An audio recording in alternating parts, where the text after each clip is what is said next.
नमस्कार साथियों, आज हम आपको बताएंगे कि हरियाणा में किस प्रकार आप रोजगार ले सकते हैं बिल्कुल आसान तरीके से।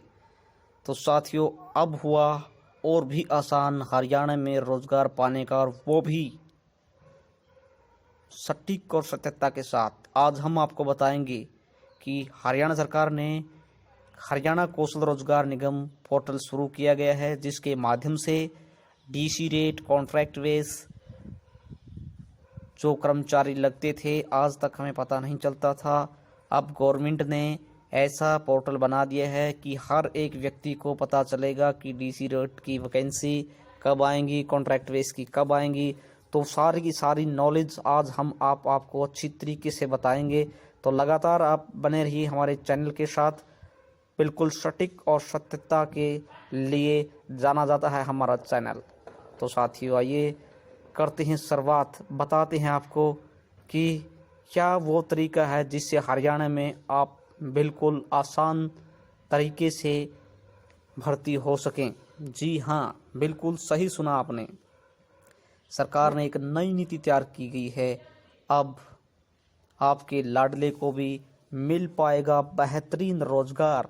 DC rate, contract base Haryana सरकार के बोर्डों, निगमों, विभागों और प्राधिकरणों में आउटसोर्स के तहत अस्थायी कर्मचारी किस प्रकार होंगे रोजगार परख।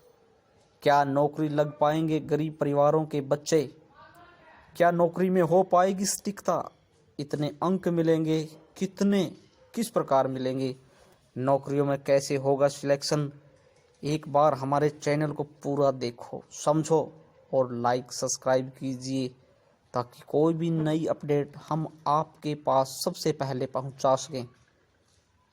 अगर आपने इतना कर लिया तो आपकी नौकरी पक्की। तो साथियों, हम आपको बताएंगे आपके किस प्रकार से आपने हरियाणा रोजगार पोर्टल पर आपको किस तरह से आपका चयन होगा, कितने अंक आपको शैक्षणिक योग्यता के आधार पर मिलेंगे, कितने अंक आपको डिप्लोमा सर्टिफिकेट आदि के जरिए मिलेंगे। इतना ही नहीं, कितने अंक आपको आर्थिक आधार पर दिए जाएंगे। इस सभी की संपूर्ण जानकारी हम आपको हमारे चैनल के माध्यम से देने की कोशिश करेंगे।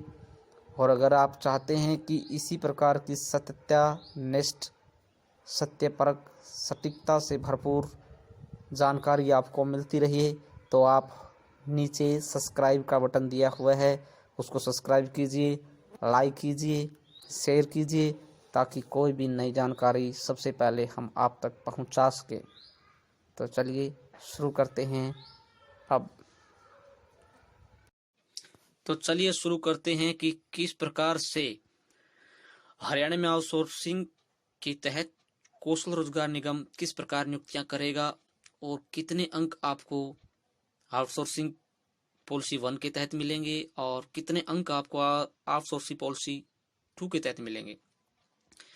किस प्रकार उम्मीदवार को उम्र के हिसाब से अंक मिलेंगे, और किस तरह से आउटसोर्सिंग नियुक्तियों की मानदंड क्या होगा, क्या नीति रहेगी, क्या गरीब परिवार के लिए बेरोजगार युवा को तरजीह देने की कोई प्रावधान किया है, कैसे चयन होगा, विभाग क्या काम करेगा, सालाना पारिवारिक आय के अंक कितने मिलेंगे। तो चलते हैं हमारे इस पेज पर। तो देखिए साथियों, सबसे पहले हम आपको बताना चाहते हैं कि हरियाणा सरकार ने बहुत ही अच्छा कदम उठाया है। विभागों, बोर्डों, निगमों और जो भी कर्मचारी अस्थायी आउटसोर्सिंग के तहत लगे हुए हैं, उनको हरियाणा सरकार कौशल रोजगार योजना में जो हरियाणा कौशल रोजगार निगम गठित किया हुआ है, उनकी जो पुरानी एजेंसियों के जरिए अस्थायी कर्मचारी रखने पर रोक लगी हुई है, इसके लिए कौशल रोजगार निगम का गठन हो चुका है। हाँ साथियों, आपने सही सुना कि कौशल रोजगार निगम का गठन हो चुका है। अब निगम ही आउटसोर्सिंग कर्मचारियों का चयन करेगा। इसके लिए प्रदेश सरकार ने आउटसोर्सिंग नीति तैयार कर ली है। इस नीति का नाम है deployment of contractual presence policy 2022 रखा गया है। तो साथियों, हम आपको आज बिल्कुल बारीकी से बताएंगे। देखिए, इन्हें कॉन्ट्रैक्चुअल डिप्लॉयमेंट माना जाएगा। मुख्यमंत्री श्री मनोहर लाल ने इस नीति को तैयार करवाने के लिए बहुत सारी बैठकें की हैं और अंत में इस नीति को मंजूरी दे दी गई है। हम कह सकते हैं इसको हरी झंडी मिल चुकी है। अब अगली जो प्रक्रिया होगी, इसके बाद इसे अधिसूचित कर दिया जाएगा। इस नीति के तहत नए कर्मचारी नियुक्त करने के लिए 4 लेवल में कर्मचारियों को योग्यता अनुसार बांटा गया है। इसके तहत नियुक्तियां होने वाले कर्मचारियों को निगम के घोषित किए गए वेज यानी डीसी रेट हम कह सकते हैं, जो घोषित किया हो वही मिलेगा।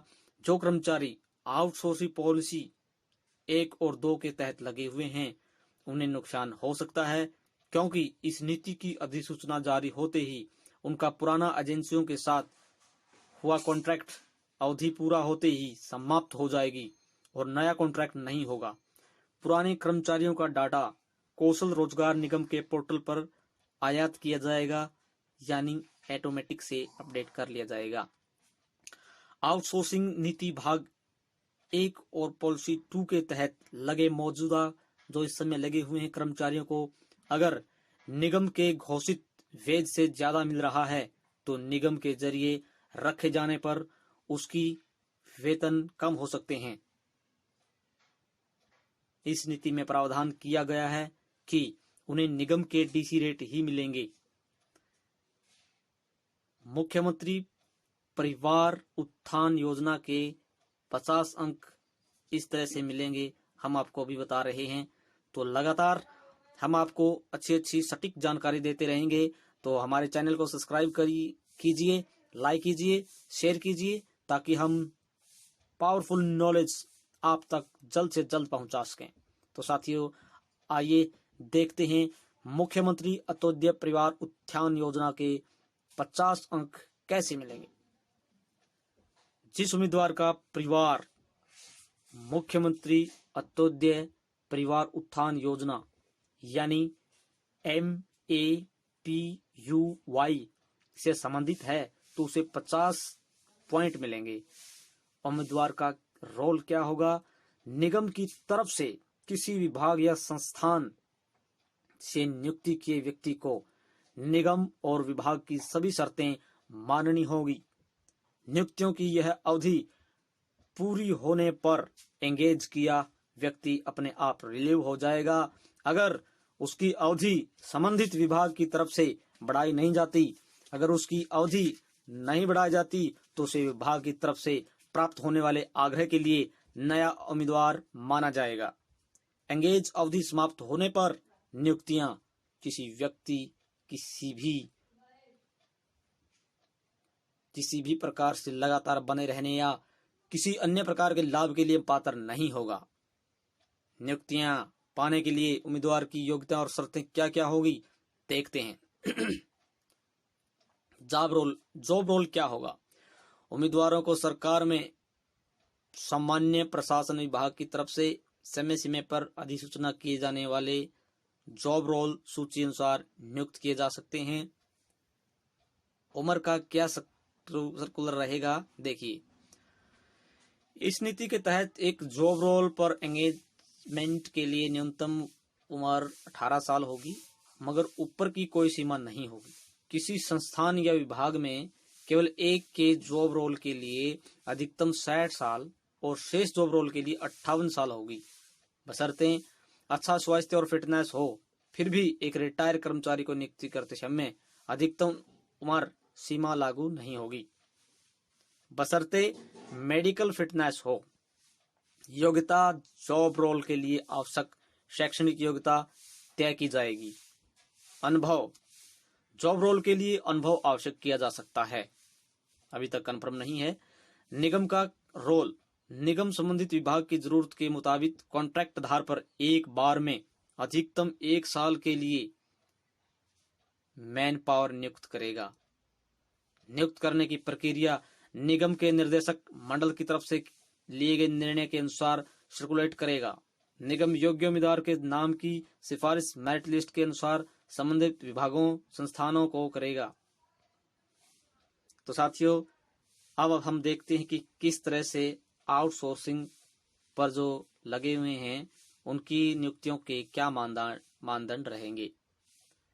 तो आपको बता देते हैं कि जिन परिवार की सालाना आय 1,80,000 रुपए तक है उन्हें 40 अंक दिए जाएंगे, और जिन परिवारों की सालाना आय 1,80,001 से 2.5 लाख तक है उनके 30 नंबर जुड़ेंगे, और जिन परिवार की सालाना आय 2,50,001 से 4 लाख तक होगी तो उन्हें 20 अंक मिलेंगे, और जिन परिवारों की सालाना आय 4 लाख रुपए से ज्यादा होगी, 4 लाख रुपए और उससे ज्यादा होगी तो 10 अंक मिलेंगे।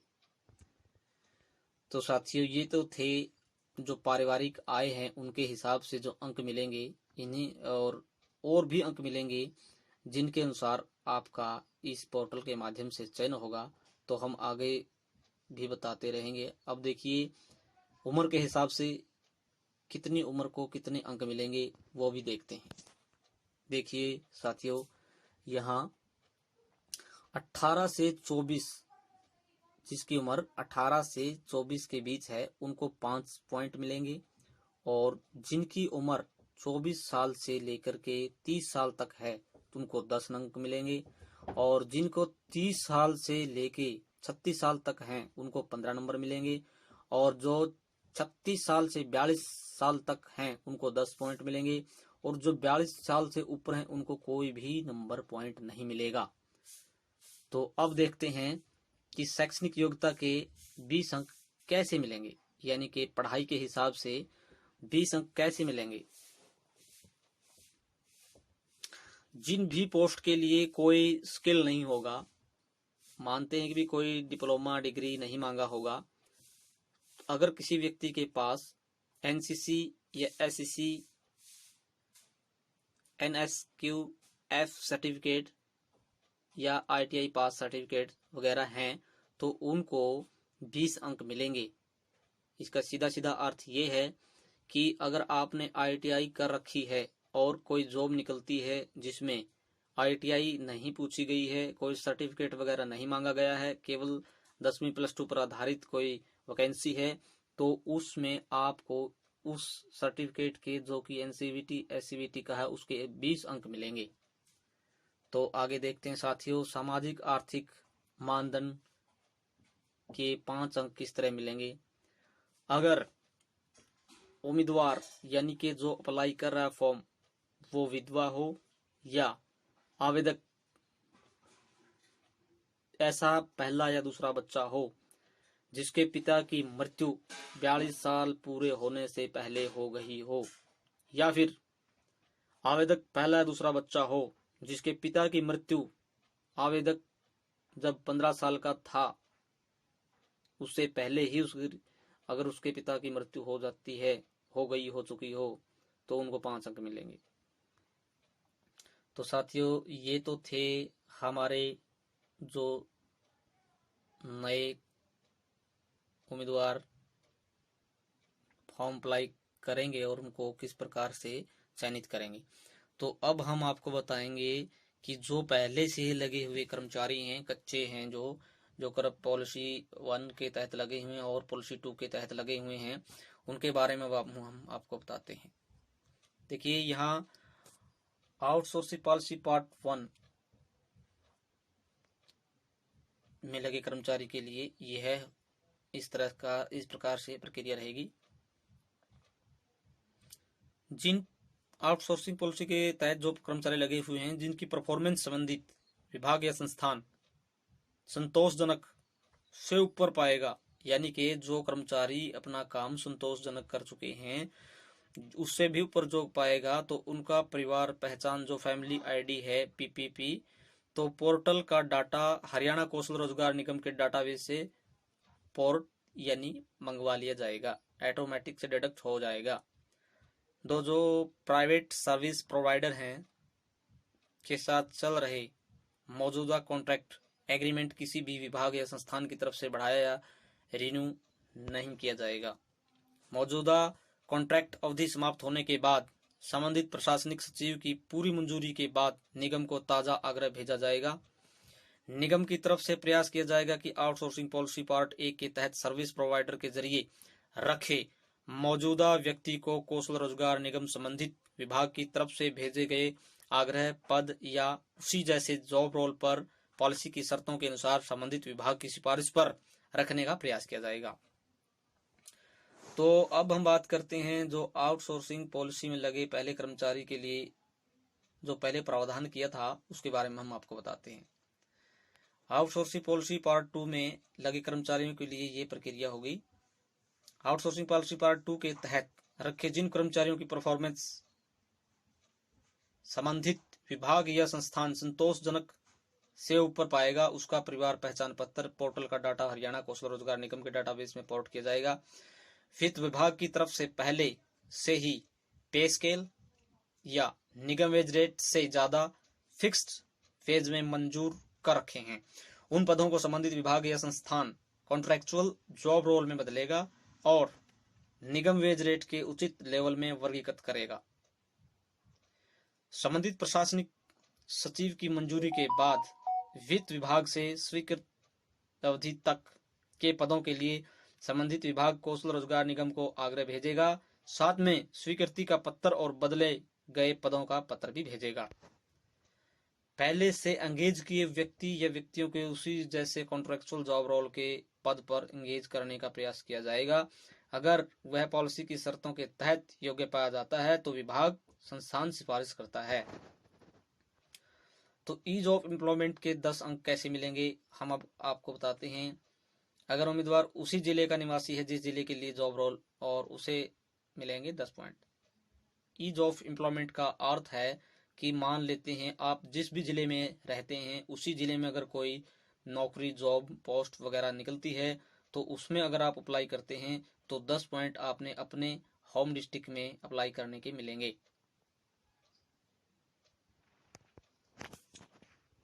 तो साथियों अब हम आपको बताने जा रहे हैं कि किस प्रकार विभाग जो है क्या काम करने वाला है, आपको अब हम अभी बताने वाले हैं। अगर कोई भी कर्मचारी अपनी ड्यूटी में कोताही बरतता है तो उसको एक नोटिस कारण बताओ नोटिस भेजा जाएगा और उसके ऊपर प्रशासनिक कार्रवाई करने की तैनाती अवधि पूरे होने से पहले उसे कारण बताओ नोटिस देने के बाद हटाने के लिए सक्षम होगा। तो कहने का तात्पर्य ये है साथियों, अगर कोई कर्मचारी अपनी ड्यूटी में लापरवाही बरतता है, टाइम से नहीं आता है या फिर बहुत सारे कारण हो सकते हैं तो उनको पहले विभाग कारण बताओ नोटिस भेजेगा। अगर उस नोटिस का संतोषजनक उत्तर नहीं दिया तो विभाग उस कर्मचारी को हटाने में सक्षम होगा। और दूसरी अच्छी बात ये है कि विभाग जो नियुक्त किए गए कर्मचारी हैं उनका मूल्यांकन, उनकी मासिक हाजिरी सब पोर्टल के माध्यम से करेगा। विभाग हर महीने टाइम से तनख्वाह न आने पर, सैलरी न आने पर जो मैन पावर निर्धारित किया जाएगा उसको वापस लेने के लिए स्वतंत्र होगा और विभाग प्रति तैनाती मतलब प्रति परिश्रमिक 50 रुपये जुर्माना लगाने के लिए स्वतंत्र होगा। कहने का तात्पर्य ये है, अगर विभाग द्वारा कोई भी कर्मचारी नियुक्त किया गया है उसकी सैलरी में अगर देरी होती है, हर महीने की 7 तारीख से पहले या 7 तारीख तक उनकी सैलरी नहीं आती तो विभाग जो मैन पावर होगा उस पर जुर्माना लगाने के लिए स्वतंत्र होगा। ये बहुत अच्छी बात है। तो साथियों तीसरी बात ये है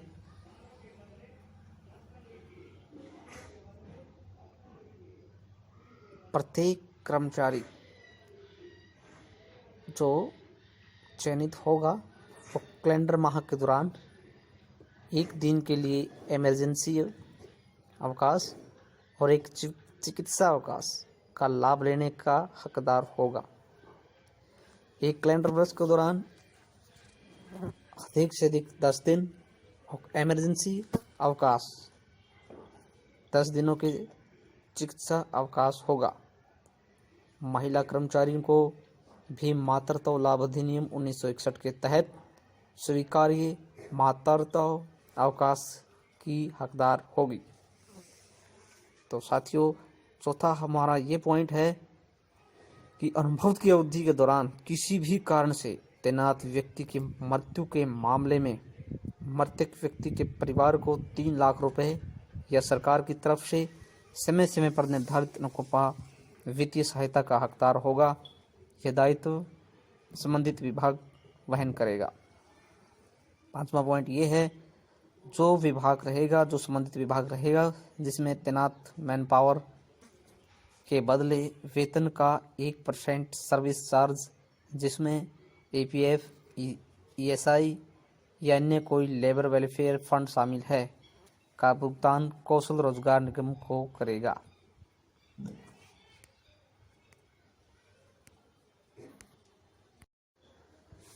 अधिसूचित भूतपूर्व सैनिक अंशदायी स्वास्थ्य योजना के अंतर्गत आते हैं, उन्हें ESI योजना से बाहर रखा जाएगा। चौथा पॉइंट ये है, सेवा शुल्क की दर निगम वेतन दरों के 2% की दर से होगी। डिप्लॉयमेंट ऑफर लेटर जारी होने के बाद अगर उम्मीदवार लेटर DOL जारी होने की तारीख से 15 दिनों की अंदर रिपोर्ट नहीं करता है तो उसे कोई सूचना प्राप्त नहीं होती है तो उसकी उम्मीदवारी रद्द हो जाएगी और योग्यता रैंक सूची से नए मैन पावर की कर दी जाएगी। इसके अलावा तैनाती के दूसरे पत्र का कोई जवाब नहीं मिलने की स्थिति में 6 महीने की अवधि के लिए उम्मीदवारी रद्द कर दी जाएगी। तैनाती के तीसरे पत्र का कोई जवाब नहीं मिलने की स्थिति में उम्मीदवारी स्थायी रूप से रद्द कर दी जाएगी, यानी कि परमानेंट रद्द कर दी जाएगी। 5वां पॉइंट ये है, निगम द्वारा प्रत्येक मांग पत्र के साथ प्रतीक्षा सूची के उम्मीदवारों के रूप में 10% पात्र उम्मीदवारों की भी सिफारिश की जाएगी।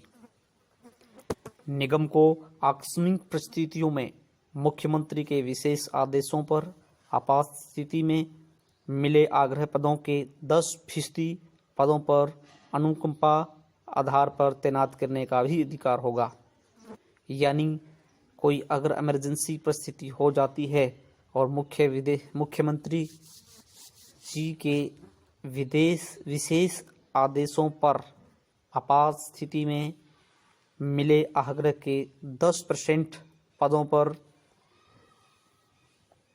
अनुकंपा के आधार पर तुरंत नियुक्त कर दिए जा सकते हैं।